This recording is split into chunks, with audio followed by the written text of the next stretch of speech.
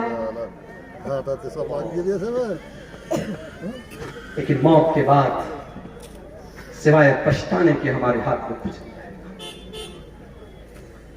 موت کے بعد انسان دوبارہ دنیا میں آنے کی تمنا کرتا، لیکن بہت ساری آرزویں ایسی ہوتی ہیں جو کبھی پوری نہیں ہو سکتی۔ مرنے کے بعد کبھی دنیا میں کوئی واپس نہیں آئے۔ کبھی رات میں کمرے میں آپ لیٹے ہو اور لائٹ چلی جائے تو عورتیں تو ڈر جاتی ہیں، بچے ڈر جاتے ہیں، بالکل اندھیرا ہو جاتا ہے، ہم بھی ڈر جاتے ہیں۔ انسان بالکل اندھیرا ہو جائے تو انسان سوچنے لگتا ہے کہاں جائے، دروازہ کدھر ہے، سوئچ کدھر ہے، سامان کدھر ہے، انسان سوچنے کو مجبور ہو جاتا ہے۔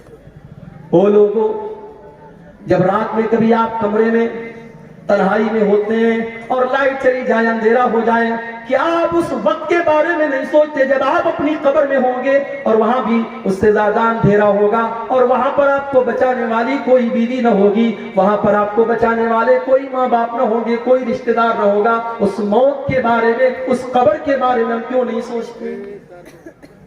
اس موت کے بارے میں کیوں نہیں سوچتے؟ موت کے آنے کے بعد انسان یہ تمنا کرے گا کہ کاش ہمیں دوبارہ دنیا میں آنے کا موقع دے۔ اللہ نے فرمایا قرآن کے 18ویں پارے میں حَتَّى إِذَا جَاءَ أَحَدَهُمُ الْمَوْتُ، جب موت کا ٹائم آتا ہے انسان یہ کہتا ہے قَالَ رَبِّ ارْجِعُونِ، اے اللہ تو ایک مرتبہ مجھے دنیا میں دوبارہ لوٹا دے، لَعَلِّي أَعْمَلُ صَالِحًا، اے اللہ میں دوبارہ دنیا میں جانے کا چانس مانگ رہا ہوں، اس لیے نہیں کہ بیٹی کی شادی کرنا ہے، اس لیے نہیں کہ بیوی کے نام بینک بیلنس کرنا ہے، اس لیے نہیں کہ مکان بنوانا ہے، اس لیے نہیں کہ بیٹی کے جہیز کا انتظام کرنا ہے۔ آج کتنے بوڑھے باپ ہیں، جوان بیٹیاں ان کے گھر میں خوبصورت بھی ہیں، دیندار بھی ہیں، نمازی بھی ہیں، قرآن بھی پڑھنے والی ہیں، مگر پورے گاؤں میں کوئی ان سے رشتہ کرنے والا نہیں ہے کیونکہ اس غریب کے پاس اپنی بیٹی کو بیچنے کے لیے پیسہ نہیں ہے۔ او لوگوں آج ہم نے ایسا ماحول بنا دیا کہ آج بیٹیوں کا سودا ہوتا ہے، جتنا کوالیفائڈ داماد ہو، سرکاری نوکری والا داماد ہے تو الگ قیمت ہے، اچھا بزنس والا داماد ہے تو الگ قیمت ہے۔ آج ہم نے دامادوں کی قیمتیں بنا کر رکھ دی، آج تم اپنی بیٹیوں کا سودا کر رہے ہیں۔ سودا ہو رہا ہے، کون کر رہا ہے؟ اہل حدیث کر رہا ہے۔ بڑے فخر سے ہم کہتے ہیں کہ صاحب سیمانچل میں قوم ایسی بھی ہے کہ پوری قوم اہل حدیث ہے۔ کبھی ہم کہتے ہیں دوسری جگہوں پر بات نکلتی ہے کہ کٹیہار سے لے کر کے کشن گنج تک چلے جاؤ، ارریا سے فاربس گنج سے لے کر کے آپ پورنیہ کے تمام علاقوں کو دیکھو، بڑی تعداد میں ایک ایسی قوم رہتی ہے جو سب کی سب اہل حدیث ہے۔ مگر اہل حدیث کا مطلب صرف سینے پر ہاتھ باندھنا تو نہیں ہوتا ہے میرے بھائی۔ اہل حدیث کا مطلب صرف نماز میں زور سے آمین کہنا تو نہیں ہوتا ہے۔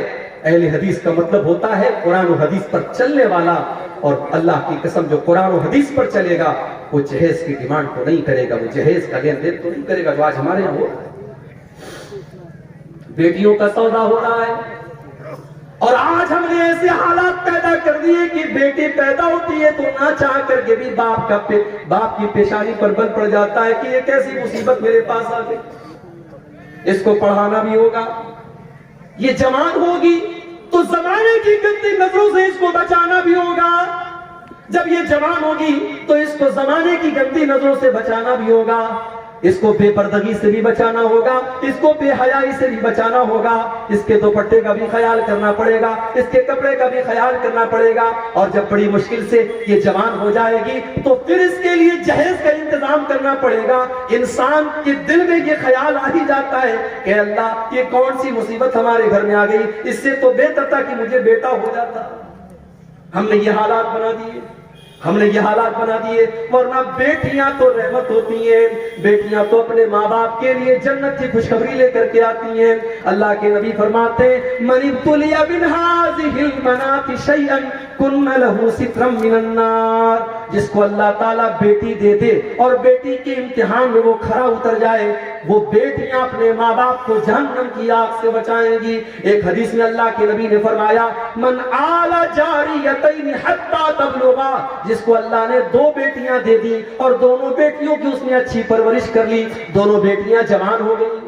اچھا لوگ کہتے ہیں نا بیٹیاں پرایا دھن ہوتی ہیں، لوگ ایسا بولتے ہیں۔ معاف کیجئے گا، یہ ہندوستان کا کلچر ہوگا، یہ ہمارے غیر مسلم بھائیوں کا کلچر ہوگا۔ بیٹیاں پرایا دھن نہیں ہوتی، بیٹیاں اپنا دھن ہوتی ہیں، بیٹیاں اپنا دھن ہوتی ہیں۔ اور ہم نے دیکھا ہے کہ ماں باپ آخری سانسیں لے رہے ہیں اور اسی گھر میں رہنے والا جوان بیٹا ایک بار پلٹ کر کے باپ کی اور ماں کی حال چال نہیں لیتا ہے، اور بیٹی بیچاری سسرال سے دوڑی دوڑی آتی ہے اور ماں کے بغل میں بیٹھ کر اور باپ کے بغل میں بیٹھ کر کی سیوا کرتی ہے، کی خدمت کرتی ہے۔ بیٹیوں کو پرایا دھن سمجھنے کی یہ ذہنیت نکال دو۔ بیٹیاں ہمیشہ اپنی، اور جس کو اللہ نے 2 بیٹیاں دے دی، اور اللہ کے پیارے نبی کہتے ہیں کہ جس نے ان دونوں بیٹیوں کی پرورش کر لی یہاں تک کہ وہ دونوں بیٹیاں جوان ہو گئیں، تو قیامت کے دن وہ انسان اس حال میں آئے گا۔ اللہ کے نبی نے اپنی دونوں انگلیوں سے اشارہ کر کے فرمایا کہ جیسے یہ دونوں انگلیاں ایک دوسرے کے ساتھ ملی ہوئی ہیں، لگی ہوئی ہیں، بیٹیوں کی پرورش کرنے والا وہ باپ وہ ماں کل قیامت کے دن جنت میں میرے ساتھ اس طریقے سے رہے گا جیسے یہ دونوں انگلیاں ایک دوسرے سے۔ مگر ہم نے جہیز کی اس رسم کی وجہ سے ہم نے آج بیٹیوں کو بوجھ بنا دیا، اور افسوس کی بات تو یہ ہے کہ مولوی حضرات کے یہاں بھی جہیز لیا جا رہا ہے، مولوی بھی اپنے بیٹے کی شادی پر جہیز لے رہا ہے اور مولوی بھی اپنی بیٹی کی شادی پر جہیز دے رہا ہے۔ جہیز دینا مجبوری ہو سکتی ہے، لینا مجبوری نہیں ہو سکتی۔ اگر آپ لے رہے ہیں اس کا مطلب کہ آپ اس چیز کو جائز سمجھ رہے ہیں، آپ اپنی غیرت کا اور اپنی عزت کا جنازہ خود نکال رہے ہیں۔ شادی کے پہلے دن جس بیڈ کے اوپر آپ سوتے ہیں وہ بیڈ آپ کو سسرال سے مل رہا ہے، جو شیروانی پہن کر کے آپ نکاح پڑھ رہے ہیں وہ شیروانی بھی سسرال کے پیسے سے مل رہی ہے، جو خوبصورت ٹائٹل کی گھڑی آپ نے 3-4 ہزار کی لگائی ہے وہ بھی آپ کو سسرال سے ملی ہے۔ تو آپ کس ٹائپ کے مرد ہیں؟ آپ کے ہاتھوں میں تو 2-4 چوڑیاں پہنا دی جانی چاہیے، آپ کو تو خاتون کا لقب مل جانا چاہیے۔ سوچئے میرے بھائی، اس جہیز نے ہمارے نوجوانوں کو کاہل بنا دیا۔ میں کہتا ہوں میرے نوجوان ساتھیوں، تم اگر یہ طے کر لو اپنی کمائی سے، اگر بہترین بیڈ نہ ہوا ایک معمولی بستر پر اور ایک معمولی چٹائی پر اپنی بیوی کے ساتھ ہم گزار لیں گے، جب اللہ طاقت دے دے گا ہم مسیرے کا انتظام کر لیں گے۔ اگر تم یہ سوچ لو ٹھیک ہے ہمارے گھر میں فریج نہیں آئے گا، جب اللہ توفیق دے گا ہم فریج خرید لیں گے، تب تک ہم گھڑے کے ٹھنڈے پانی سے کام چلا لیں گے، ٹھیک ہے ہمارے گھر میں بائک نہیں ہے ہم سائیکل سے سواری کر لیں گے، جب اللہ طاقت دے گا ہم 4 ویلر لے لیں گے۔ یہ مزاج بنا لو، یہ ذہن بنا لو، اللہ کی قسم اللہ آپ کو برکت دے گا۔ لیکن یہ جہیز کی رسم تقریریں کرنے سے ختم نہیں ہوگی، عمل کرنے سے۔ جب آپ یہ سوچ لیں گے کہ ہاں اس رسم نے آج سماج کی بیٹیوں کی شادی کو مشکل بنا دیا۔ بیٹی جوان ہوتی ہے 20 سال کی عمر میں، بیٹا جوان ہوتا ہے 20 سال کی عمر میں، اور اس جہیز کی رسم کی وجہ سے اور شادی بیاہ کی رسموں کی وجہ سے آج بیٹیاں 30 سال کو کراس کر رہی ہیں، بیٹوں کی عمر 25-30 سال کے پار ہو رہی ہے۔ اتنی عمر ہونے کے بعد ان کی شادی ہو رہی ہے۔ میرے بھائیوں، اتنی عمر تک اگر ان سے کوئی گناہ ہو جائے تو اس کا ذمہ دار کون ہوگا؟ اور آج تو حالات آپ دیکھ رہے ہیں۔ ابوالکلام صاحب شاید بیان کریں گے، انہوں نے مجھ سے کہا تھا آفتاب اور شردا کا معاملہ آپ کے سامنے، کوئی پہلا کیس تو نہیں ہے اس دیش کا، اس کے پہلے بھی ایسے کیس آئے کہ ظالم شوہر نے بیوی کے ٹکڑے ٹکڑے کر دیے، ظالم بیوی نے اپنے شوہر کے ساتھ بے وفائی کر کے گلا دے دیا، اس کے بدن میں ٹکڑے کر دیے۔ مگر وہاں میڈیا کو مسالہ نہیں ملتا تھا، جہاں میڈیا کو مسالہ مل گیا کیونکہ نام ساتھ میں آفتاب کا، فیس بک کے اوپر نارمل پوسٹوں میں کمنٹ آتا ہے کہ مسلمان سے شادی کرنے کے پہلے دیکھ لینا اس کے گھر میں فریزر تو نہیں ہے، کہیں تمہارے بھی بدن کے 36 ٹکڑے نہ کریں۔ میرے پیارے ساتھیوں، سب کی جڑ یہ ہے کہ آج ہم نے اسلام کو بالائے طاق رکھ دیا، ورنہ یہ اسلام کی تو تعلیم ہی نہیں ہے کہ لڑکا اور لڑکی بغیر نکاح کے ساتھ میں رہے۔ بھارت کا قانون اجازت دیتا ہے کہ لڑکا لڑکی بغیر نکاح کے ساتھ میں رہ سکتے ہیں، اس کو لیو ان ریلیشن شپ کہا جاتا ہے، مگر اسلام کی نظر میں یہ زنا ہے، اسلام کی نظر میں یہ بدکاری ہے، اسلام اس کی اجازت نہیں ہے۔ ارے اسلام تو اس بات کی بھی اجازت نہیں دیتا کہ نکاح کے ٹائم آپ کے دل میں یہ مقصد ہو کہ میرا مقصد صرف اپنی سیکسول ڈیزائرز کو پورا کرنا ہے، اپنی جسمانی خواہشات کو پورا کرنا ہے۔ اگر صرف خواہش کو پورا کرنے کے لیے آپ نکاح کر رہے ہیں تو معاف کیجئے، نکاح کا یہ مقصد نہیں ہے۔ اللہ نے قرآن میں فرمایا محسنین غیر مسافحین، نکاح کا مقصد گھر بسانا ہے۔ آپ گھر بسانے کے لیے نکاح کر رہے ہیں، اس لڑکی کو آپ گھر میں لا رہے ہیں تاکہ ایک نیا پریوار بسائیں، ایک نیا گھر بنائیں۔ تو جہیز کی اس رسم کی وجہ سے بھی آج سماج میں بڑی برائی ہے۔ اللہ نے فرمایا کہ اس کے پہلے کی موت آ جائے، اس کے پہلے کی موت آ جائے تم اللہ کے راستے میں خرچ کرو۔ جب موت آ جائے گی تو تم یہ کہو گے کہ اے اللہ کاش تو مجھے تھوڑا سا وقت اور دے دیتا تاکہ میں تیری راہ میں صدقہ اور خیرات کرتا۔ اللہ نے فرمایا وَلَن يُؤَخِّرَ اللَّهُ نَفْسًا إِذَا جَاءَ أَجَلُهَا، لیکن جب موت کا ٹائم آ جائے گا تو ایک سیکنڈ بھی کسی کو مہلت نہیں ملے گی، ایک سیکنڈ بھی کسی کو مہلت نہیں ملے گی۔ ایمان تو فرعون بھی لایا تھا، جی ہاں فرعون بھی ایمان لایا تھا۔ کب لایا تھا؟ جب موت کو سامنے دیکھا۔ جب فرعون ڈوبنے لگا تو فرعون نے کہا آمنت بالذی آمنت بہ بنو اسرائیل، میں اس اللہ کے اوپر ایمان لاتا ہوں جس اللہ کے اوپر بنی اسرائیل ایمان رکھتے ہیں۔ اللہ نے فرمایا الآن وقد عصیت من قبل، اے فرعون تو اب جا کر کے ایمان لا رہا ہے، اب تیرے ایمان لانے کا کیا فائدہ، تیری ساری زندگی تو گناہوں میں گزری ہے۔ میرے نوجوان ساتھی، موت اپنے وقت پر ہے اور آپ کو مہلت نہیں۔ ایک آخری واقعہ بیان کر کے بات ختم کر رہا ہوں، مجھے ابھی فوراً نکلنا ہے پورنیہ کے لیے، ٹرین پکڑنی ہے، کل بنارس میں پروگرام ہے میرا اور وہ اپنے محلے کا اپنے گھر کا پروگرام ہے، وہاں شامل ہونا ضروری ہے۔ ایک آخری واقعہ سنا رہا ہوں، سعودی عرب کا سچا واقعہ، وہاں کے عالم دین نے لکھا ہے۔ 3-4 نوجوان گاڑی میں بیٹھے اور سعودی عرب کی سڑکیں ماشاءاللہ بہترین سڑکیں ہیں، پوری سپیڈ سے گاڑی چل رہی ہے، پوری سپیڈ سے گاڑی چل رہی ہے، ایکسیڈنٹ ہو گیا اور 4 نوجوانوں میں سے 3 نوجوان آن دا اسپاٹ انتقال کر گئے، فوراً مر گئے۔ ایک نوجوان بچ گیا، آخری سانسیں لے رہا ہے۔ ٹریفک پولیس والے، شرطت المرور والے اس کے پاس پہنچے اور اس سے پوچھا کہ کیا حال ہے تمہارا، تم کہاں جا رہے تھے، کیا نام ہے تمہارا؟ اس نوجوان کے منہ سے بس ایک ہی لفظ نکلتا ہے انا فی سقر، انا فی سقر، انا فی سقر، میں سقر میں ہوں، میں سقر میں ہوں، میں سقر میں ہوں۔ ٹریفک پولیس والوں کو اس بات کا مطلب سمجھ میں نہیں آیا۔ ٹریفک پولیس والوں نے اس علاقے کے عالم دین سے کانٹیکٹ کیا کہ یہ نوجوان لڑکا آخری ٹائم میں آنا فی سقر کہہ کر کے مر گیا، اس کا مطلب کیا ہے؟ عالم دین نے، مولوی صاحب نے کہا کہ اس کا مطلب تمہیں قرآن کے 29ویں پارے میں قرآن کا 29واں پارہ اٹھاؤ، اللہ فرماتا ہے جب جنتی جنت میں جائیں گے، جب جہنمی جہنم میں جائیں گے تو جنتی جہنمیوں سے پوچھیں گے ما سلککم فی سقر، تم سقر کے اندر کیسے چلے گئے؟ سقر مطلب بہت خطرناک گڈھا، جہنم کا ایک نام سقر بھی ہے کیونکہ جہنم گڈھے کی طرح ہے، اس طرح اس کے اندر گرے گا، اس لیے جہنم کا ایک نام سقر بھی ہے۔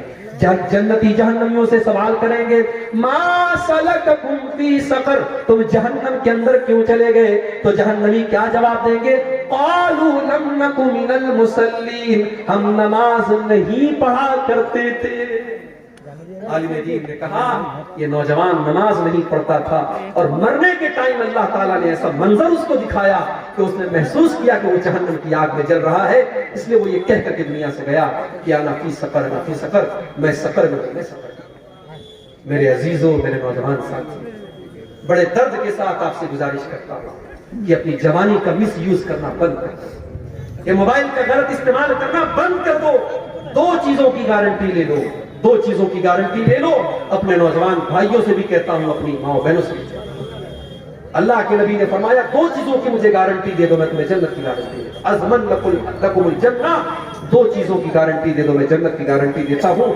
ایک زبان کی گارنٹی دے دو، زبان کی گارنٹی دیتا ہوں کہ زبان کا غلط استعمال نہیں کریں گے، جھوٹ نہیں بولیں گے، غیبت نہیں کریں گے، چغلی نہیں کریں گے، گندی باتیں منہ سے نہیں نکالیں گے، اور دوسرے شرمگاہ کی گارنٹی لے لو کہ زنا اور بدکاری کے قریب نہیں جائیں گے۔ زنا کرنا یہ تو آخری گناہ ہے، زنا کے قریب لے جانے والی چیزیں۔ آپ کسی غیر محرم لڑکی سے بات کر رہے ہیں، آپ کو جتنا بھی کانفیڈنس ہوتے ہو کہ ارے میں اس حد تک نہیں جاؤں گا، لیکن آپ نے زنا کے راستے پر اگر قدم رکھا ہے تو اس بات کا خطرہ بہرحال موجود ہے کہ کل آپ اس دلدل میں پھنس جائیں گے۔ تو ان دو چیزوں کی اگر ہم کو گارنٹی دے دے میرے بھائیوں، تو اللہ کے نبی کہہ رہے کہ میں تمہیں جنت کی گارنٹی۔ یہ چند باتیں تھیں ان دونوں آیتوں کے متعلق جو سورہ منافقون کی آخری دو آیتیں ہیں۔ اللہ سے دعا ہے رب العالمین ہم سب کو اپنے اعمال کی اصلاح کرنے کی توفیق عطا فرمائے۔ رب العالمین ہمارے نوجوانوں کی، ہمارے ماں بہنوں کی خاص طور سے اصلاح فرمائے، جب تک ہمیں دنیا میں زندہ رکھے، اصلاح پر زندہ رکھے، اور ہم سب کا خاتمہ ایمان پر